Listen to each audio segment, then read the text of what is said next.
Title: He said his tummy hurt. What I found in his lunchbox made me call. He whispered it again that night. Daddy, my tummy hurts, I can't eat. Just 5 words. Soft, fragile, a child's voice too tired for his age. He pushed his dinner plate away, again, 4th night in a row. The spaghetti sat untouched, steam rising like a question I didn't know how to answer. Across the table, my wife didn't flinch. He's just picky, she said, sipping her wine. All kids go through this. But he wasn't a picky eater. He used to inhale pancakes. He used to laugh with sauce smeared across his chin. Now he winced when the fork got too close. I watched him excuse himself, tiny steps trailing toward the bathroom. No complaints, no drama. And then I looked at her.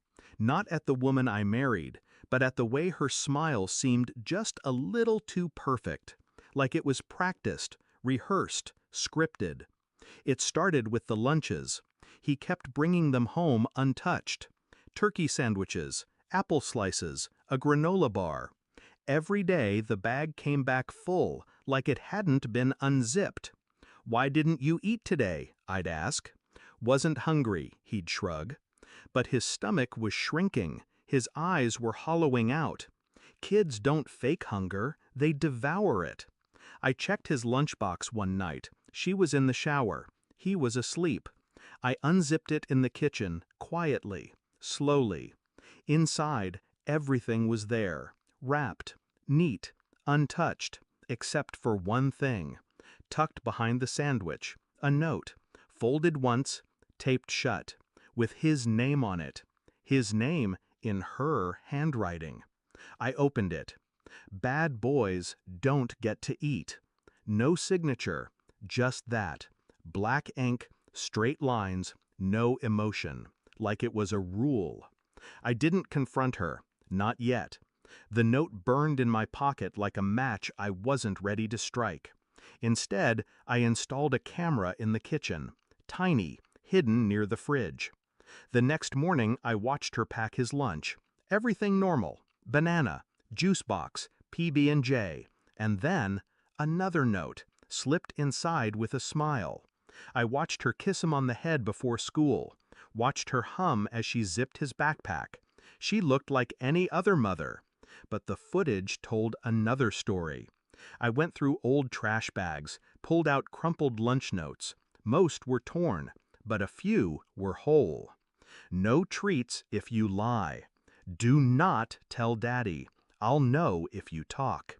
Every message was signed the same way, blank. My son wasn't sick, he was scared. I called the school counselor. I asked if anything seemed off. There was a pause on the other end. Then the counselor said, "He cries before lunch, says he's not allowed to eat unless he's good. We assumed it was discipline at home." I hung up without a word. That night, I set his lunchbox on the counter before bed. Let her pack it. Same routine. Sandwich, fruit, smile.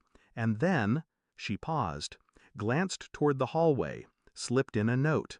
This time, I caught it before she could seal it. "If you tell Daddy, I'll cry. Do you want to make Mommy cry?" She didn't see me reading it. I waited until morning, and then I packed the lunch myself. But I added something extra. That afternoon, I picked him up early from school. He smiled when he saw me. Fragile, guarded. I knelt down. "Did you eat lunch today?" He nodded. "Was there a note?" He hesitated, then reached into his bag, pulled it out. Not her note, mine. "You did nothing wrong. You are not bad. Daddy loves you. Always." His eyes filled, but he didn't cry. Neither did I. That evening, I handed her a manila envelope. Inside, printouts of every note, photos, video stills, counselor report, time-stamped, indexed. She flipped through them in silence. I stood still, detached.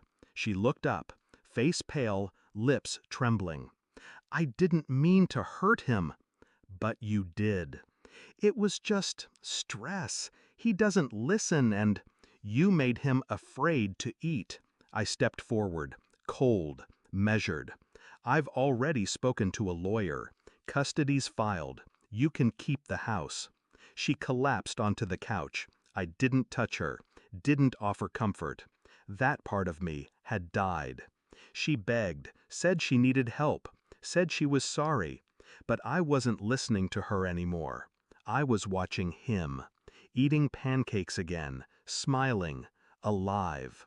That was enough. He didn't whisper at dinner anymore, and I never let anyone else pack his lunch again.